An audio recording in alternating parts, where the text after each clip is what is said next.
सरकार का हमारा एक थिंक टैंक है जिसका नाम है डायलॉग एंड डेवलपमेंट कमीशन।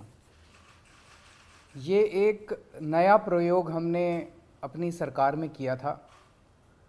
अक्सर सरकार चलाते टाइम हम लोग देखते हैं जितने भी ऑफिसर्स होते हैं, जितने भी मंत्री होते हैं, वो रोज़मर्रा की ज़िंदगी में, रोज़मर्रा के कामों में इतने ज़्यादा मशगूल होते हैं कि अगर कोई नई योजना लेके आनी हो तो उसके बारे में उस पे पूरी रिसर्च करके, लोगों से बात करके, एक्सपर्ट्स से बात करके उस योजना को डिज़ाइन करने का अक्सर किसी के पास टाइम नहीं होता। इसी वजह से अधकच्ची योजनाएं बनाई जाती हैं सरकारों में, अधकच्ची योजनाएं लागू करते हैं और फिर वो योजनाएं फेल हो जाती हैं। उस कमी को पूरा करने के लिए हमने ये एक्सपेरिमेंट शुरू किया था। आज से 7 साल पहले DDC, dialogue and development commission का गठन किया गया, जिसका काम केवल और केवल ये था कि अगर सरकार में हमें कोई नई चीज़ करनी है, नई योजना लेके आनी है, नया प्रोजेक्ट लेके आना है, उस पे सारा सोचने का काम, उसको डिज़ाइन करने का काम, उस पे सलाह करने का काम डीडीसी करेगा। आज मैं समझता हूँ एक चीज़ जो देखने में आती है कि दिल्ली सरकार जितने काम करती है, दिल्ली सरकार जितनी योजनाएं चलाती हैं, वो अक्सर सफल होती हैं। बाकी सरकारों में देखा गया कि सरकारें योजनाएं तो बहुत अच्छी अच्छी लाती हैं, लेकिन वो सारी योजनाएं ज़मीन पे जाके फेल हो जाती हैं। दिल्ली सरकार में जो योजनाएं, हमारे प्रोजेक्ट्स जो बहुत ज़मीन पे जाके सफल होते हैं, उसका बहुत बड़ा श्रेय मैं डीडीसी को देना चाहता हूँ। उसका कारण ये है, 3 स्टेज पे डीडीसी काम करता है। पहली स्टेज उस योजना को और उस प्रोजेक्ट को अच्छे से डिज़ाइन करता है। एक तरफ एक्सपर्ट से बात करता है, दूसरी तरफ जितने स्टेक होल्डर्स हैं उनसे बात करता है और उनसे बात करके उस एक मजबूत योजना या मजबूत प्रोजेक्ट डिज़ाइन किया जाता है। दूसरा, जब उसे इम्प्लीमेंट किया जाता है तो उसके ऊपर नज़र रखता है डीडीसी, सही चल रहा है, सही नहीं चल रहा है। अक्सर सरकारों के पास टाइम नहीं होता, लागू कर दिया, डीएम को बोल दिया, डीसी को बोल, चल रहा है, उस पर सुपरविजन का टाइम नहीं होता, वो डीडीसी करता है। और तीसरी चीज़, जब इम्प्लीमेंटेशन चल रहा है उसमें अगर कुछ कमियां दिखाई देती हैं, उन कमियों के बेसिस पे उसको, प्रोजेक्ट को ठीक करते रहने का काम भी डीडीसी करता है ताकि वो सुचारू रूप से काम कर सके। मैं आपको कुछ एक, वैसे तो आज हम रिलीज़ कर रहे हैं, 7 साल डीडीसी के पूरे हुए हैं और 7 सालों में 70 से ज़्यादा बड़े बड़े प्रोजेक्ट्स इन्होंने लागू किए, लेकिन मैं आपको एक उदाहरण के तौर पे कुछ एक जो इम्पोर्टेंट प्रोजेक्ट्स थे वो देना चाहता हूँ। जैसे कोरोना का टाइम हुआ, कोरोना के टाइम पे डीडीसी ने बहुत शानदार काम किया। मैंने जैस्मिन साहब को फ़ोन किया, जैस्मिन डीडीसी के वाइस चेयरमैन हैं। मैंने डीडीसी जैस्मिन को फ़ोन किया कि एक तरफ तो मजदूर लोग, बच्चे, युवा बेरोज़गार घूम रहे हैं, उनके पास रोज़गार नहीं है, और दूसरी तरफ बहुत सारी फैक्ट्रियां ऐसी हैं, बहुत सारे इस्टेब्लिशमेंट्स ऐसे हैं जो कि बंद हो रहे हैं क्योंकि उनके पास काम करने वाले नहीं हैं, वो रोज़गार देना चाहते हैं। तो इन दोनों की मैच मेकिंग कैसे की जाए, इस पे डीडीसी ने काम करके एक शानदार रोज़गार पोर्टल का तैयार किया और उस रोज़गार पोर्टल के ज़रिए 10 लाख से भी ज़्यादा, बहुत से भी कहीं ज़्यादा नौकरियां तैयार हुई। खूब सारे युवाओं को नौकरियां मिली और नौकरी देने वाले और नौकरी लेने वाले, इनका संगम जो है डीडीसी ने कराया। इसके बाद हमने कोरोना के टाइम में एक स्कीम निकाली थी कि कोरोना के टाइम पे लोगों की रोज़गार ख़त्म हो गए थे, घर में खाने को नहीं था, पैसे नहीं थे। सो हम ये चाहते थे कि कोई भी भूख से नहीं मरना चाहिए। तो एक तरफ वो लोग थे जिनको राशन मिल रहा था राशन की दुकानों पे, एक तरफ वो लोग थे जिनके पास राशन कार्ड नहीं था लेकिन गरीब थे, उन तक राशन पहुंचाने के लिए फ्री राशन देने की हमने योजना बनाई। अब इसमें बहुत चैलेंजेस थे। अगर हम कह देते भाई कोई भी जाके फ्री राशन ले लो, तो वहाँ तो भीड़ मच जाती, वहाँ पे तो मारकाट मच जाती, एक एक आदमी 10-10 बार भी ले सकता था। इन चीज़ों को टैकल करने के लिए ई कूपन का सिस्टम इजाद किया गया, जो पूरा डीडीसी ने बनाया और उसको मॉनिटर किया। कोरोना के वक्त में हमने देखा कैट्स की एम्बुलेंस जो थी, एक एक एम्बुलेंस 55 मिनट का उनका आप अगर फ़ोन करो तो वो कम से कम 55 मिनट लगते थे उसको पहुंचने में। उसको पूरे को सिस्टम को रीडिज़ाइन किया इन्होंने, नई खूब सारी एम्बुलेंसेज इन्होंने प्रोक्योर की और उस 55 मिनट को ये 18 मिनट पे लेके आए, जो कि बहुत बड़ा योगदान था कोरोना के टाइम पे। आप लोग जानते हो door step delivery of services हमारा फ्लैगशिप प्रोग्राम है, जिसमें आप 1076 पे फ़ोन कीजिए, आपके घर आके काम करके जाती है सरकार। कोई कर्मचारी आपके घर आता है, आपका राशन कार्ड बनाना है, आपका कोई भी कनेक्शन लेना है बिजली का, पानी का, घर आके करते हैं। ये पूरा का पूरा डिज़ाइन, इसका इम्प्लीमेंटेशन ये सारा डीडीसी ने करवाया। दिल्ली की जो इलेक्ट्रिक व्हीकल पॉलिसी है, जिसकी चारों तरफ दुनिया भर में, केवल देश नहीं दुनिया भर में इतनी तारीफ हो रही है इलेक्ट्रिक व्हीकल पॉलिसी की, ये साल 1.5 साल तक डीडीसी ने जितने स्टेक होल्डर्स थे, जितने इसमें एक्सपर्ट्स थे, सबके साथ बहुत ज़्यादा रिगरस कंसल्टेशंस की है। ये कंसल्टेशंस नॉर्मल सरकारों के अंदर करना संभव नहीं होता कि अफसर इतने सारे कंसल्टेशंस कर रहे हैं। उन कंसल्टेशंस के बाद एक रॉबस्ट दिल्ली की इलेक्ट्रिक व्हीकल पॉलिसी आई, जो कि बहुत सफल हो रही है। 2 साल के अंदर ही इतने बड़े स्केल के ऊपर व्हीकल्स खरीदे जा रहे हैं। और कल जो हमने एक नया मॉडल, यूनिक मॉडल पे हमने जो ईवी चार्जिंग स्टेशन चालू किया है, इसमें तो गाड़ियां चलाने का, स्कूटर चलाने की कॉस्ट भी बिल्कुल फ्रैक्शन पे आ गई है। 7 पैसे प्रति किलोमीटर पे आप स्कूटर चला सकते हैं, 8 पैसे प्रति किलोमीटर पे वो ऑटो चलेगा, 33 पैसे प्रति किलोमीटर कार चल सकती है। इस तरह का मॉडल पूरी दुनिया में कहीं नहीं देखा गया है। पूरी दिल्ली के अंदर जो इतना बड़ा नेटवर्क सीसीटीवी कैमरास का, कहा जा रहा है कि पूरी दुनिया में एडवांस्ड कंट्रीज़ को भी पीछे छोड़ दिया। न्यूयॉर्क, वॉशिंगटन, लंदन, टोक्यो, इनके अंदर भी सीसीटीवी कैमरास का इतना घना नेटवर्क नहीं है जितना दिल्ली के अंदर है। ये भी पूरा डिज़ाइन जो है वो मॉडल इन डीडीसी ने किया था। उसके बाद जितने डार्क स्पॉट्स थे दिल्ली के अंदर, जहाँ पे रात को अंधेरा होता था, वहाँ हम लोग स्ट्रीट लाइट लगाना चाहते थे। कई जगह देखा खंबा लगाने की जगह नहीं है, कई जगह कई सारी दिक्कतें थी। तो एक नया मॉडल आया कि लोगों के घरों के ऊपर हम लगाएंगे, लोगों के घरों से बिजली का कनेक्शन लेंगे और उनको हम रिफंड कर देंगे जितना खर्चा आया करेगा। ये वाला पूरा अब पूरे दिल्ली के अंदर एक बहुत बड़ा नेटवर्क स्ट्रीट लाइट्स का बन गया है। ये भी पूरा मॉडल डीडीसी ने इम्प्लीमेंट किया। हेल्थ इंफॉर्मेशन मैनेजमेंट सिस्टम, जिसके बारे में मैं कई प्रेस कॉन्फ्रेंसेस कर चुका हूँ, वो पूरा सिस्टम इन लोगों ने डिज़ाइन किया है जो अभी लागू हो रहा है। तो डीडीसी ने 7 साल के अंदर बहुत शानदार काम किया है। मैं प्रार्थना करता हूँ वो आगे भी इसी तरह से सरकार को और देश के लोगों की सेवा करते रहे। अगर कोई प्रश्न है तो आप बताइए।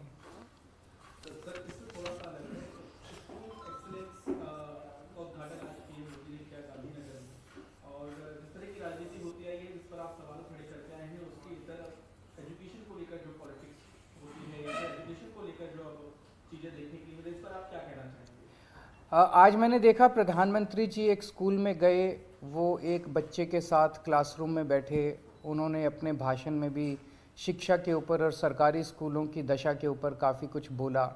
मैं बेहद प्रसन्न हूँ कि 75 साल के बाद ही सही, लेकिन सरकारी स्कूलों के, देश के सरकारी स्कूलों की हालत और गरीबों की शिक्षा जो है वो मेन स्ट्रीम राजनीति के अंदर चर्चा का विषय बनी है। मैं आम आदमी पार्टी की ये सबसे बड़ी अभी तक की उपलब्धि मानता हूँ कि आम आदमी पार्टी ने सारी पार्टियों को, सारे नेताओं को शिक्षा और स्कूल के ऊपर बात करने के लिए मजबूर किया है। 27 साल से भाजपा का शासन है गुजरात में, 27 साल से भाजपा सरकारी स्कूल ठीक नहीं कर पाई। दिल्ली के अंदर हमने मात्र 5 साल के अंदर सरकारी स्कूलों को शानदार बना दिया। तो हमें करना आता है और हम भी इसी देश के लोग हैं। तो आज मैं समझता हूं कि प्रधानमंत्री जी ने जो शिक्षा में इंटरेस्ट दिखाया, मैं उनसे हाथ जोड़ के निवेदन करना चाहता हूं कि सर, हमें स्कूल ठीक करने आते हैं, हमारे उपयोग कीजिए। हम अपने आप को ऑफ़र कर रहे हैं। पूरे देश के सारे स्कूलों को, 10 लाख सरकारी स्कूल हैं पूरे देश में, सारे स्कूलों को मात्र 5 साल के अंदर ठीक किया जा सकता है। हम अलग अलग पार्टियों से हैं, अलग अलग हमारी विचारधारा है, लेकिन हम एक ही देश के लोग हैं। तो मैं उनसे निवेदन करता हूं, हम आपको ऑफ़र कर रहे हैं, आप हमारा उपयोग कीजिए और मिलके देश के लिए, एक साथ मिलके हम देश के सारे सरकारी स्कूलों को ठीक करते हैं। दो सवाल है आपसे, क्योंकि एक सवाल तो प्रेस कॉन्फ्रेंस से जुड़ा हुआ है कि आपने काम की तारीफ करी और खुद जैसे निशा की काम की तारीफ करी आपने, लेकिन अभी कुछ दिन वो बीते हैं जिसको आप लव लेटर कहते हैं उसी तरीके की एक इंक्वायरी जो है वो ऑर्डर की गई उस लेटर लिखकर जैसे शाह के पूरे काम को लेकर। वो मुझे लगता है कि गलत है, क्योंकि वो उन जुरिस्डिक्शन नहीं है एलजी साहब का। इनका जो अपॉइंटमेंट है वो कैबिनेट ने किया था। सो इनसे इस किस्म के प्रश्न पूछने का अधिकार केवल कैबिनेट को है। सर एक और सवाल है, अगर आपने आवेदन किया हो तो यूसीसी का उसमें हलफनामा दायर किया है सेंटर ने, यूसीसी सिविल कोड वाले मामले में। अच्छा, मुझे आइडिया नहीं है। सर गुजरात में जिस तरीके से आप कह रहे हैं कि अब शिक्षा की भी बात हो रही है, जो आप चाहते थे हो रहे हैं, लेकिन मनीष सिसोदिया वाला मुद्दा भी खूब बीजेपी वहाँ पर उठा रही है। वो कह रही है कि भ्रष्टाचार का मुद्दा दिल्ली में चल रहा है लेकिन उसकी बात यहाँ पर हो रही है। उसको कैसे आप लोग रिलेट कर रहे हैं कि बीजेपी का दावा है? तो ऊपर से ये भी कहा जा रहा है कि भगत सिंह के नाम को भी आप इस तरीके से इस्तेमाल कर रहे हैं, वो भी गलत तरीका है। इस पर कांग्रेस बीजेपी दोनों ही आरोप लगा रही है। देखो, अंग्रेजों ने देश के ऊपर राज किया इतने साल। वो हमारे देश को अनपढ़ रखना चाहते थे, वो हमारे देश को गरीब रखना चाहते थे, वो हमारे देश को कैद करके गुलामी में रखना चाहते थे। उस वक्त भगत सिंह ने आवाज़ उठाई थी अंग्रेज़ों के अत्याचार के खिलाफ, और उसमें उन्होंने अपना सर्वस्व कुर्बान कर दिया और वो फांसी पे चढ़ गए। हम लोग भगत सिंह के अनुयायी हैं और भगत सिंह के जीवन से प्रेरणा लेते हैं। आज जिस तरह की राजनीति हो गई है, ये लोग जानबूझ के, जितने भ्रष्टाचारी हैं, जितने चोर उचंके लफंगे गुंडे बलात्कारी हैं, वो बचने के लिए इनकी पार्टी में चले जाते हैं, और वो जैसे उनकी पार्टी में जाते हैं उनके खिलाफ सारे केस वापस ले लिए जाते हैं, उनके खिलाफ सारे केस वापस हो जाते हैं। जितने इस देश के अंदर दूसरी पार्टियों में नेता हैं उसके ऊपर झूठे केस कर करके अपनी पार्टी में उनको शामिल कराते हैं। मनीष सिसोदिया का भी वही केस है। ये पूरा का पूरा मामला कोई शराब घोटाले का मामला नहीं है, ये पूरा का पूरा मामला गुजरात इलेक्शन का मामला है। मनीष जी को कई बार प्रेशराइज किया गया है कि वो अपनी पार्टी छोड़ के, आम आदमी पार्टी छोड़ के उनकी पार्टी में शामिल हो जाएं, तो उनके ऊपर सारे केस वापस ले लिए जाएंगे, उनको दिल्ली का सीएम बना दिया जाएगा, केजरीवाल सरकार को गिरा दिया जाएगा। इसलिए ये सारा काम चल रहा है। अगर मनीष सिसोदिया ने कुछ गड़बड़ की है तो उनके यहाँ रेड में कुछ क्यों नहीं निकला? उनके यहाँ इतनी रेड हो गई, 14 घंटे रेड चली, 9 घंटे उस दिन इन्होंने परसों इंटेरोगेशन किया, 13 घंटे पहले उनके घर में उन्होंने इंटेरोगेशन किया था, उसमें कुछ नहीं निकला, बैंक लॉकर में कुछ नहीं निकला। फिर ये सीबीआई वाले उनके गांव गए, गांव में पता किया भी कोई ज़मीन खरीदी हो मनीष सिसोदिया ने, वो कुछ नहीं। उसके पल्ले फक्कड़ आदमी है, उसके पल्ले धेला है नहीं, कह रहे हैं इतना बड़ा घोटाला किया, घोटाले का पैसा कहाँ है? तो सब कुछ फर्जी है, सब कुछ फर्जी है। केवल और केवल प्रेशर बनाने के लिए मनीष सिसोदिया को, उसको कहा जा रहा है कि देखो सतिंदर जैन पे भी तो कोई केस नहीं है, वो भी तो झूठा केस है, उस पर 6 महीने हो गए जेल में। तो मनीष सिसोदिया जेल जाने से नहीं डरता, सतिंदर जैन जेल जाने से नहीं डरते, इसीलिए हम कहते हैं कि ये आज के भगत सिंह हैं। वो भी दखल अंदाजी कर रहे हैं, ये तो सही नहीं है ना, ये तो जनतंत्र के खिलाफ है।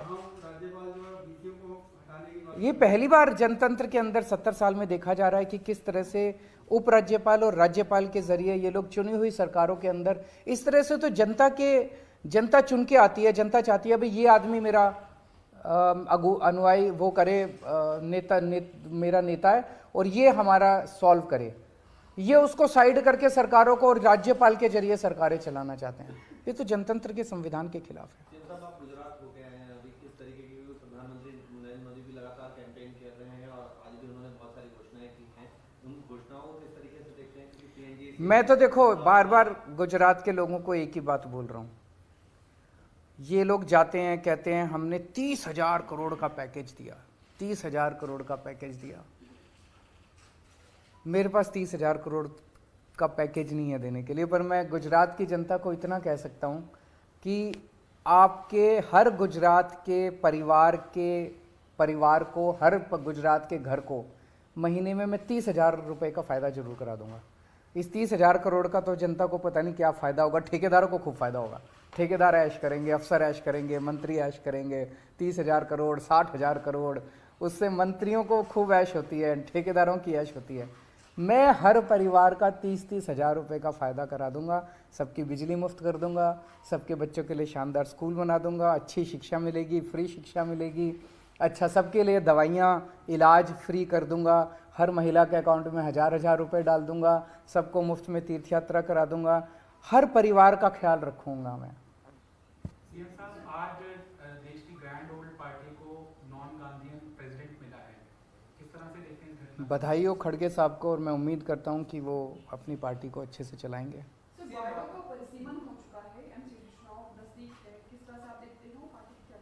आम आदमी पार्टी जीतेगी, भारी बहुमत से जीतेगी।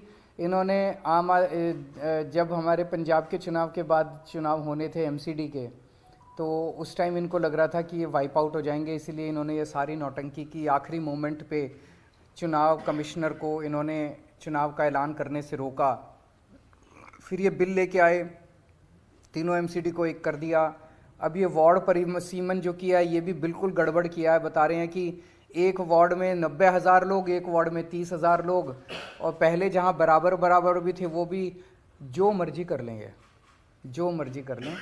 ऊपर वाला देख रहा है, इनके पाप का घड़ा भर चुका है, और जब ऊपर वाला अपनी झाड़ू चलाता है तो सारे, मैं कहता हूँ ना, ये कंस की औलाद है, ये सारे के सारे वाइप आउट हो जाएंगे। जो मर्जी कर लेंगे वाइप आउट होंगे।